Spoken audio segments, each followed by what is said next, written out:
You're listening to The Briefing, first broadcast on the 28th of May 2024 on Monocle Radio.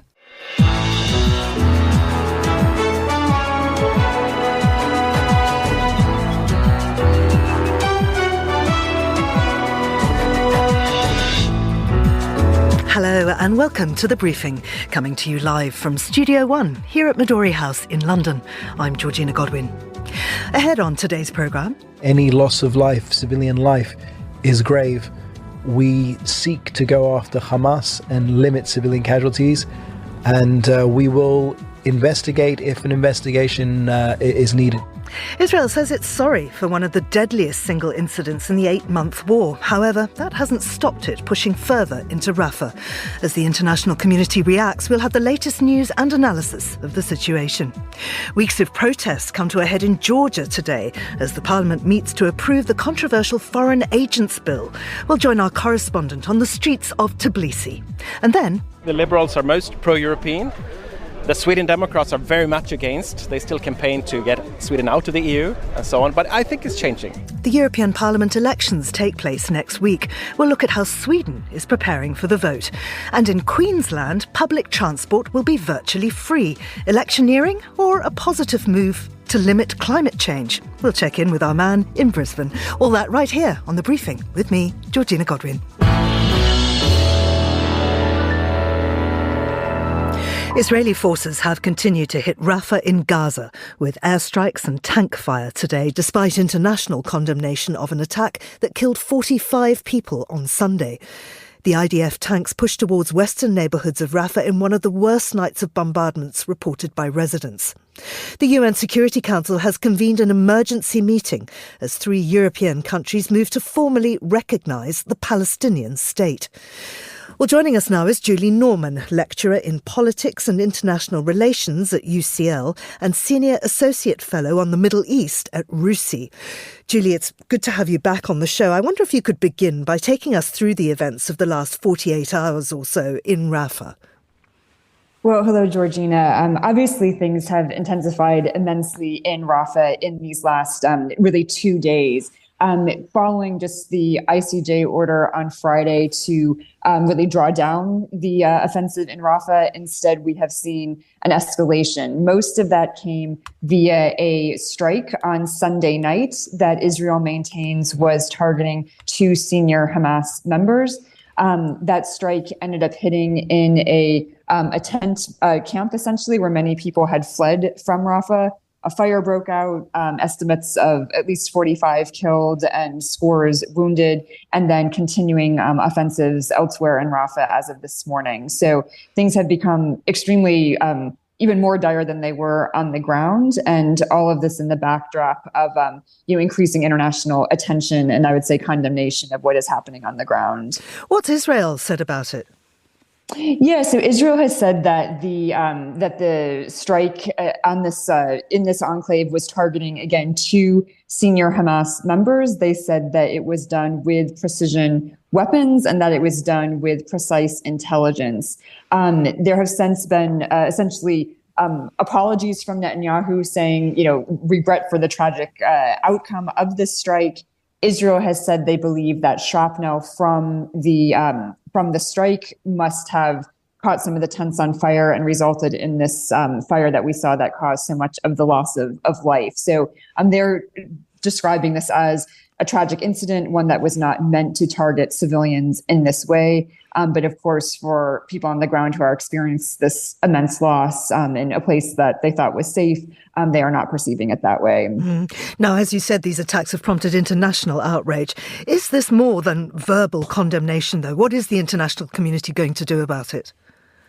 Yeah, so the UN Security Council will be holding an emergency session today. This was called by Algeria, who is one of the non-permanent members of the UNSC. Even with that meeting, I would say we should keep our expectations relatively measured. As most listeners know, the United States is one of the 5 permanent members of the Security Council and can veto any resolution that they see as overly critical of Israel or Israel's operations. And I expect that to likely be the case today. But we're hearing other statements from from European leaders, from EU leaders. And of course, this also falls on the same day that Spain, Norway, and Ireland are recognizing Palestinian statehood. And I wonder what that means in practice when they recognise statehood. I know that 140 other countries have done so, but this is the first time Western powers have. That's right. So this is, it's somewhat symbolic. It's I would say, a gesture of solidarity, of concern to Palestinians during the Gaza war. But I do think these countries want this to have some practical effect also. They want this to keep the so-called two-state solution alive. They want to try and push Israel towards articulating some sort of day after strategy that includes a pathway towards a Palestinian state. And I think rather interestingly, they are trying to push back, so to speak, at the US being the only state that really has any kind of leverage or influence over the trajectory of the Israel-Palestine conflict, and say, look, we're going to use our own state's voices. We're going to use other international institutions to try and keep, again, what most states believe a two-state solution still on the table. And they've seen Israel just as moving that further and further away. I mean, how do you navigate the moral minefield, which is then recognizing a government that you have designated as a terrorist organization? Well, that's right, Georgina. And I think that's where the trickiness of all of this comes into force. Is I think the idea of a Palestinian state is something that most of the international community supports.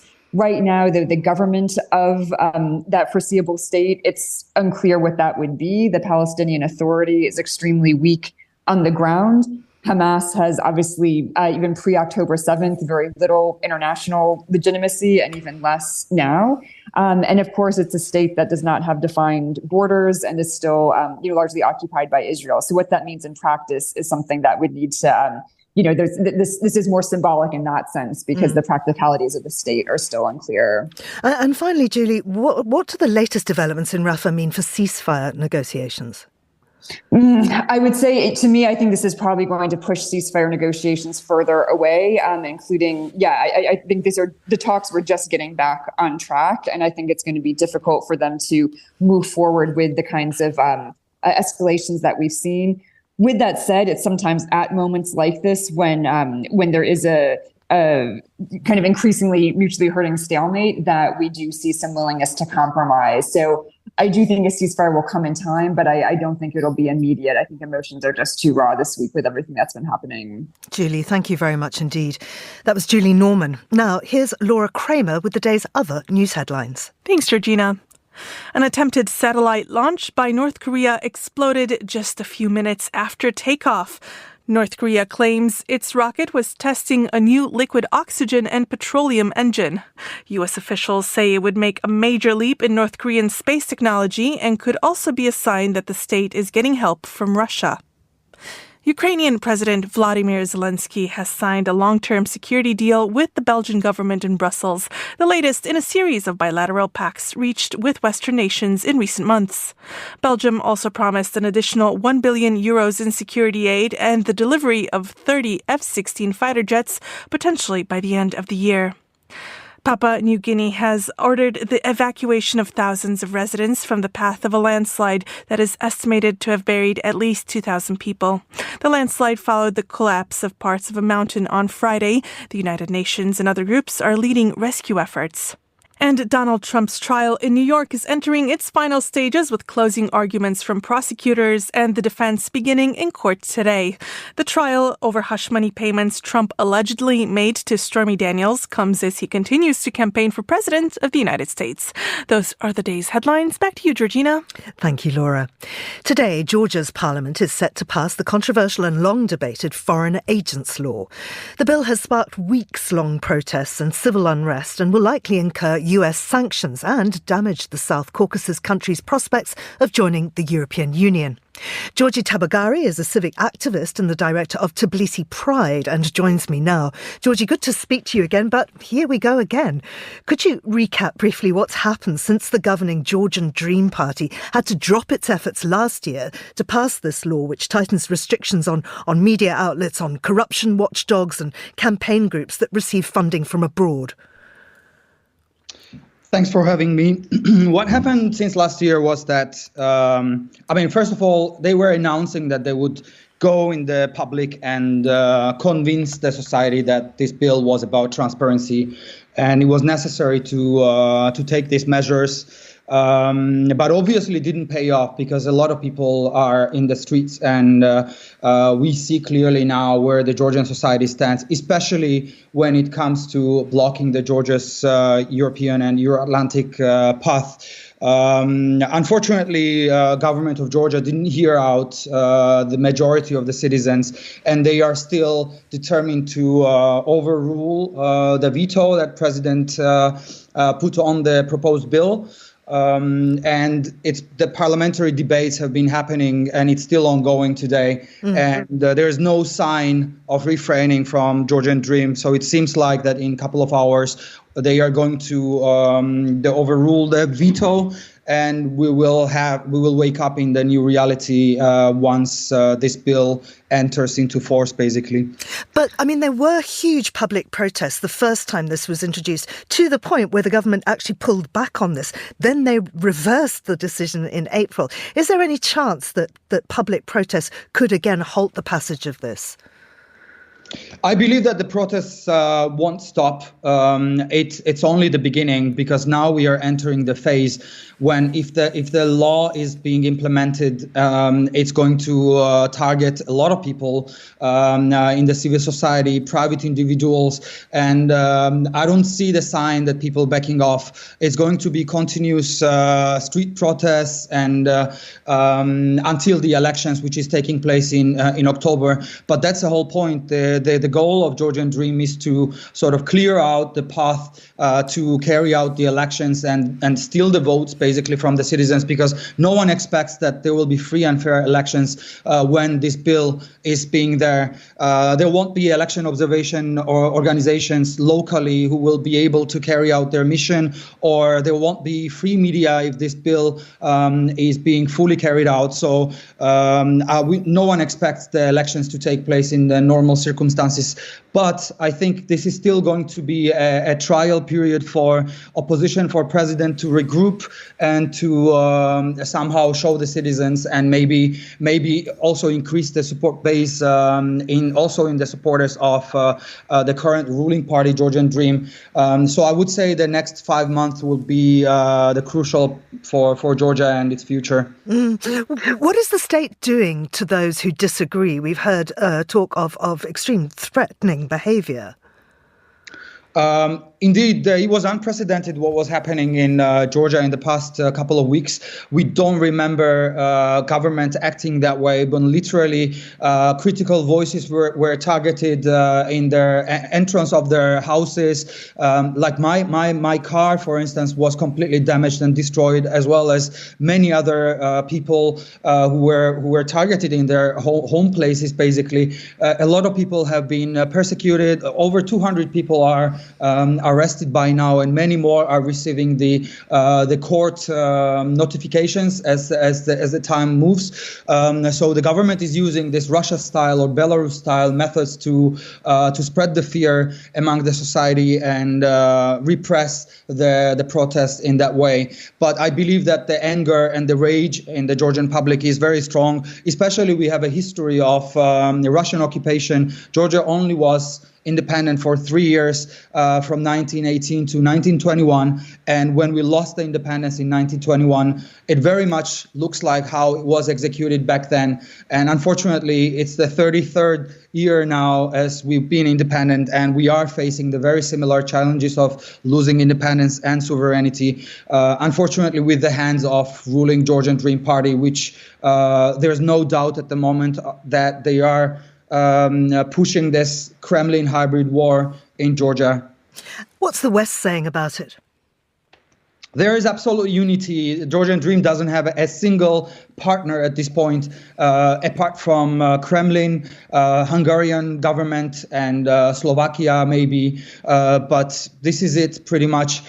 Just to give you the context, few days ago, the Prime Minister of Georgia attended the funeral of Iranian officials in Tehran, which shows, together with Hamas and Hezbollah and all of these rogue actors in international politics, it tells a lot where Georgian government stands at this point. There's no support whatsoever from any of the political groups. Even formerly, when Georgian Dream was part of the socialist groups in the European Parliament, none of this is there anymore. And it's highly expected that a lot of individuals will get sanctions. Hopefully that will happen, because we need help and support from the West now, because Georgian people showed the stamina and resistance, but we need external help as well from the US and from the EU and from the countries which can impose the sanctions to individuals who are stealing our future. And as you say, this is due to be passed within the next couple of hours. Do you think this is going to be a major spark point? Will we see much more violence on the streets? And what happens next? The protests are going to be peaceful, at least, as I said, until the elections. I haven't heard anything different, but obviously in the past, when the protests were peaceful, the government still was using unnecessary forces. So it's really hard to predict how things will go. Nothing is predictable at this stage, because we are witnessing a full-scale state capture organized by pro-Kremlin groups, and it's really hard to predict what's going to happen. But what I know is that there will be peaceful demonstrations continuing on and on, and there will be the political regrouping happening as well. So we somehow reached to the election time, and then hopefully the Georgian people will massively organize and go and re-elect this government. Georgie, thank you very much. That's Georgie Tabagari. You're listening to The Briefing on Monocle Radio.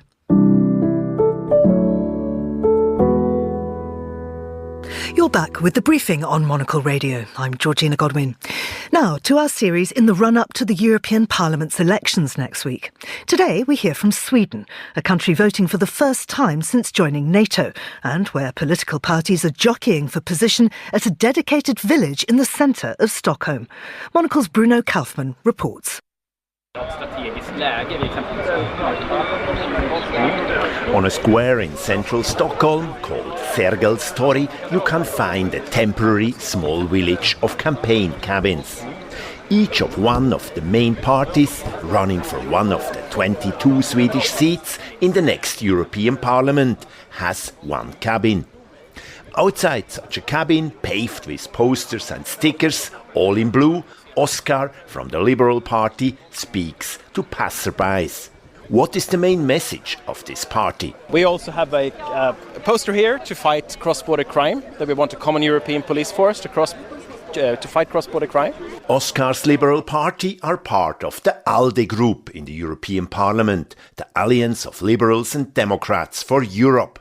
But they have been criticised more recently for being part of the centre-right national government in Sweden, which is dependent on the votes of the nationalist Sweden Democrats, a party which emerged out of neo-Nazi groups 30 years ago. So the campaigner Oscar emphasised the big difference between his Liberal Party and the Sweden Democrats. Like, the Liberals are most pro-European. The Sweden Democrats are very much against. They still campaign to get Sweden out of the EU and so on. But I think it's changing, pro-European line. Sweden has been a member of the European Union for almost 3 decades. After a rather narrow yes vote to EU membership in late 1994, when 52.3% approved joining the bloc, several parties on the left continued to politically fighting for an exit for many years.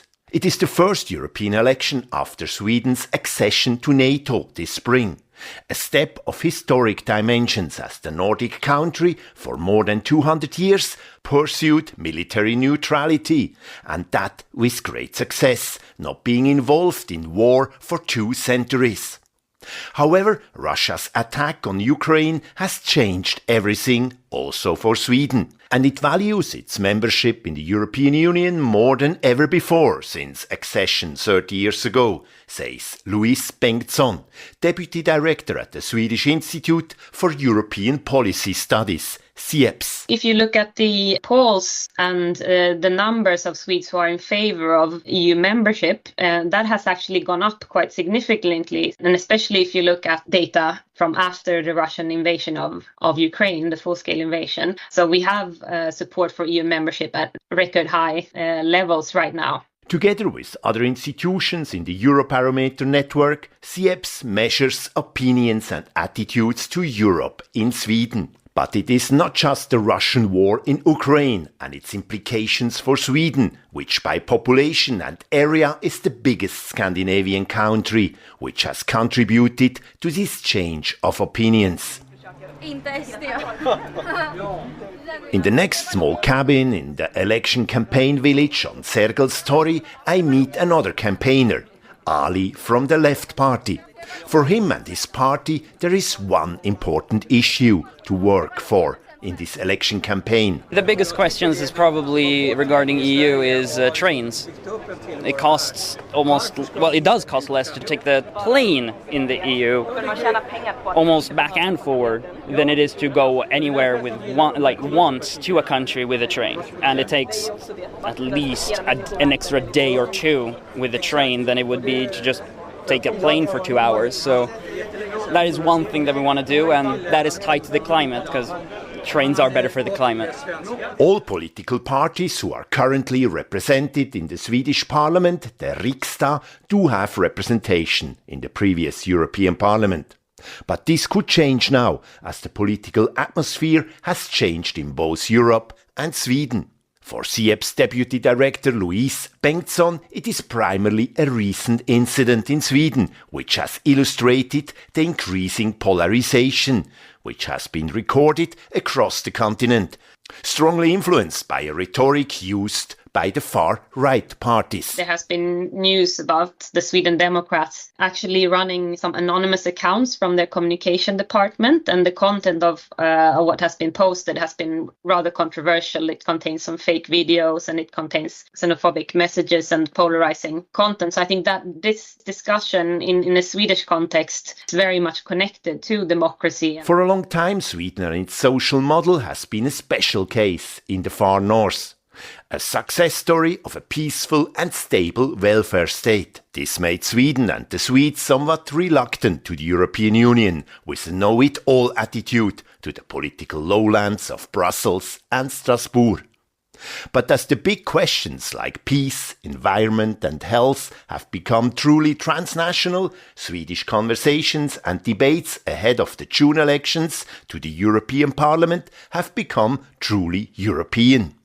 One such issue is if member states can be excluded if they do not fulfill basic democratic criteria, says Louise Bengtsson, talking to Monocle Radio. That was pretty interesting, and we've seen both various parties coming out in favor of basically measures looking into how you can exclude member states from the EU. While the exclusion debate does divide both the parties within the Swedish government coalition as well as the opposition camp to a certain extent, the current government parties on the right are united on fighting organised crime. Organised crime is a topic maybe above all for the parties in government and for the Sweden Democrats, the far-right party. On the other side of the left-right dividing line currently in place in Swedish politics, the parties are campaigning very much on supporting the policies of the current EU Commission to make Europe more climate-friendly. In the latest opinion polls ahead of the EU elections in Sweden, the parties on the left are predicted to do better than in the latest national election, while the governing parties as well as the Sweden Democrats are projected to lose voter shares. For Monocle in Stockholm, I'm Bruno Kaufmann. Bruno, thank you very much indeed. You're listening to The Briefing on Monocle Radio.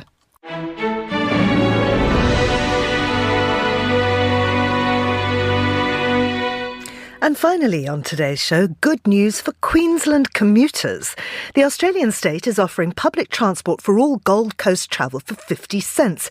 It's part of a 6-month trial timed with the statewide elections. Well, I'm joined now by reporter Paul Osborne, who's on the line from Brisbane. Paul, we miss you. We remember you fondly when you used to read the news for us.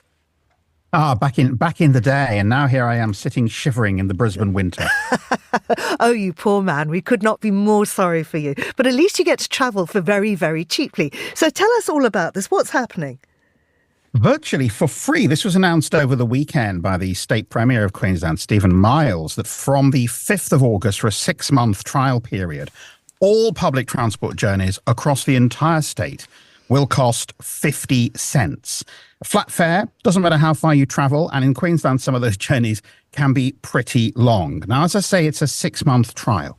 The Premier has said it's a use it or lose it offer. If people don't increase their use of public transport, he says, it won't carry on. But cynics would point out that the trial begins 2 months before a state election, which Stephen Miles' party, Labour, is widely tipped to lose, and that this is not the first time that he has offered cost of living relief to people, which could also be interpreted, let's say, as some kind of election bribe. I mean, how much will people actually save? Potentially quite a lot of money. In Brisbane itself, for a commuter, the daily saving probably will be $6, $7, $8 a day, but that adds up to $30 or $40 a week. But because this is statewide, if you're travelling in from, say, one of the cities on the Gold Coast to the south of Brisbane or the Sunshine Coast to the north of Brisbane, and lots of people do, you could be saving $30 or $40 on a return journey every time you do it. And so those savings obviously add up. Now, coming with that, of course, is the cost. It's estimated that it'll cost around $150 million to put in this virtually free transport system for 6 months. But equally, as they say, it will save people hundreds, some people thousands, and it probably won't do any political harm either to the governing party. Why not actually free? Why make it any kind of charge at all? Well, yeah, I mean, the obvious thing is if you're cutting it to 50 cents, which is probably buy anything for 50 cents, why not just make it free? Now, what the government says is the normal system is you tap on and tap off with a credit or debit card or with the Go card, which is the transport card in Queensland. You do that every single time you travel on a bus, a train, a ferry.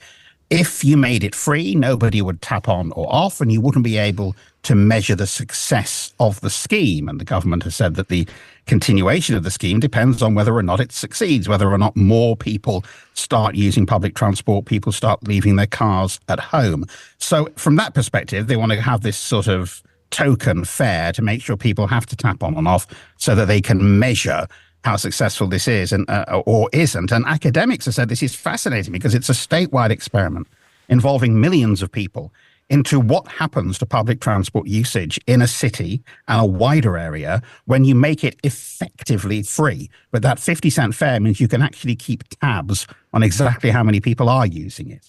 It's a very car-dependent city, though, Brisbane, isn't it? So will people really ditch their vehicles?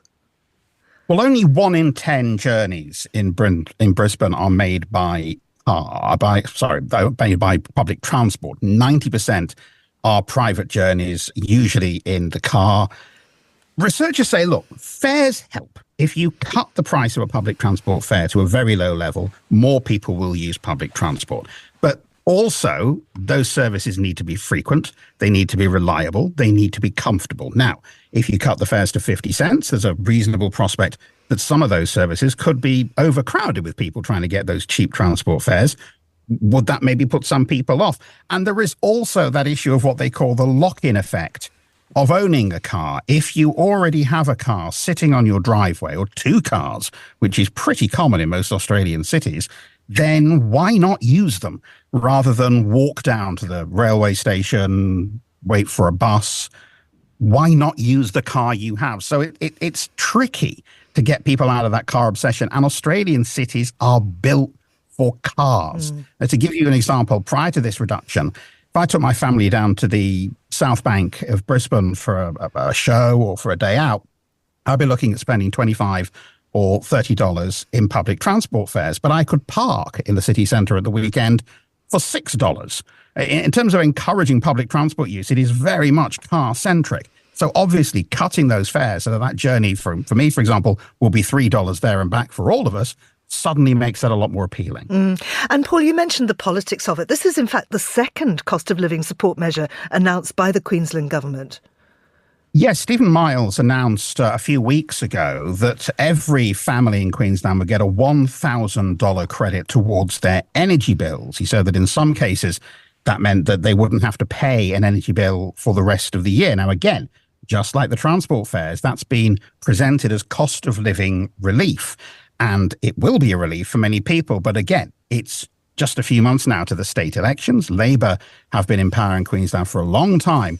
But the poll suggests that the opposition, Liberal National Party, are in a strong position going into that election. And that's the other sort of slightly clever political thing about this. But going back to the public transport fares, that it only runs for 6 months. So I've no doubt that Labour in that election campaign coming in September, October, will be saying to the opposition, well, will you carry on with the 50-cent fares? Or are you going to put them back up and start charging people $30, $40 a day, in some cases more, to get back onto public transport? Paul, thank you very much indeed. That was Paul Osborne in Brisbane. And that's all for this edition of The Briefing, which was produced by Chris Chermack. Our researcher was Gunnar Grinlid and our studio manager was Christy O'Grady. The Briefing is back tomorrow at the same time. I'm Georgina Godwin. Goodbye and thanks for listening.